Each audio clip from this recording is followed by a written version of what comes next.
কুরবানির ঈদ আশা করি আলহামদুলিল্লাহ সবারই খুব ভালো কেটেছে। আমারও আলহামদুলিল্লাহ অনেক ভালো কেটেছে।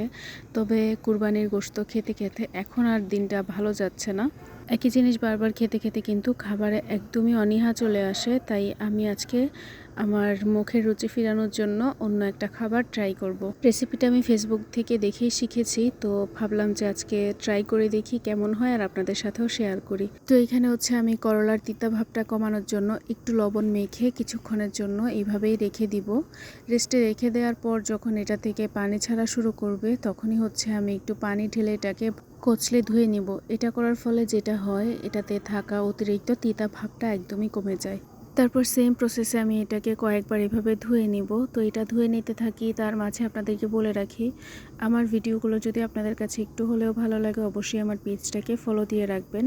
আর আপনি যদি ইউটিউব চ্যানেল থেকে দেখে থাকেন অবশ্যই আমার চ্যানেলটিকে সাবস্ক্রাইব করে দেবেন। তারপর মেন উপকরণগুলোকে আমি একসাথে করে নিয়ে এখন রান্নাটা শুরু করে দিচ্ছি। প্রথমে কড়াইয়ের মধ্যে হচ্ছে তেল দিয়ে এটাকে ভালো করে গরম করে তার মধ্যে শুধুমাত্র করলা এবং একটু পরিমাণে লবণ আর হলুদ দিয়ে এটাকে ভালো করে ভেজে নিব যতক্ষণ পর্যন্ত এটা একদমই কালার বদলে ভাজা ভাজা না হয়ে যায়। যে আপুর ভিডিওটা দেখে আমি রান্নাটা করছি সে আপুকে দেখেছিলাম একদম হচ্ছে করলাটাকে একটা ক্রিস্পি টাইপের করে ফেলে, তবে আমি অতটাও ভাজি করিনি, আমার একদমই ধৈর্যগুলো ছিল না। তো যাই হোক, আমিও মোটামুটি ভালোই ভেজে নিয়েছি। ভেজে নেওয়ার পরে এটাকে একটা ছাঁকনির সাহায্যে উঠিয়ে নিচ্ছি।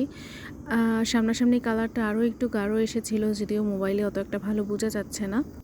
এই তো একটা বাটিতে আমি উঠিয়ে নিয়েছি। তারপরে হচ্ছে যা যা লাগছে এখানে ডাল, পেঁয়াজ, একটু পরিমাণে রসুন এবং স্বাদ মতো মরিচ আমি এখানে কেটে নিয়েছি। তারপরে আলু দিয়ে এগুলোকে ভালো করে মেখে নিব। এটার মধ্যে আমি হচ্ছে একটু পরিমাণে হলুদ এবং লবণ আর একটু পরিমাণে আদা দিয়ে আমি এটাকে ভালো করে মেখে নিচ্ছি। যেহেতু আমি প্রথমেই এটার মধ্যে রসুন দিয়ে দিয়েছিলাম, তারপরে আর আমি এটার মধ্যে কোনো রকমের রসুন ব্যবহার করিনি। তারপরে একদম ভালো করে মেখে নিয়ে এই জিনিসটাকে নরম নরম করে আমি রান্নায় বসিয়ে দিব। আপনারা চাইলে এই পর্যায়ে এটার মধ্যে অল্প একটু পানি দিয়ে দিতে পারেন, তবে আমি ঢাকনা দিয়ে ঢেকে এটাকে অনবরত নাড়াচাড়া করে রান্না করে নিয়েছি।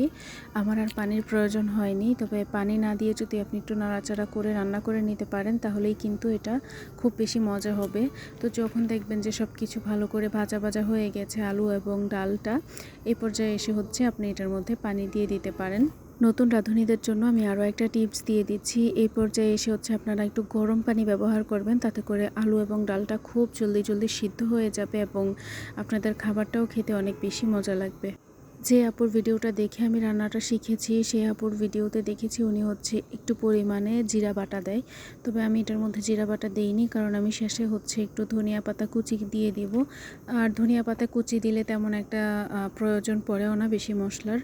আর এই তো ডালটা প্রায় 80% মতো সিদ্ধ হয়ে গিয়েছে। এই পর্যায়ে হচ্ছে আমি আরও একটু পানি দিয়ে করলা ভাজিটা এটার মধ্যে দিয়ে দিচ্ছি। তারপর মিশিয়ে নিয়ে পরিপূর্ণ সিদ্ধ হয়ে যাওয়া পর্যন্ত অপেক্ষা করব। যখন তরকারিটা ভালো করে সিদ্ধ হয়ে যাবে এই পর্যায়ে হচ্ছে আমরা এটার মধ্যে ধনিয়াটা ছিটিয়ে দিব।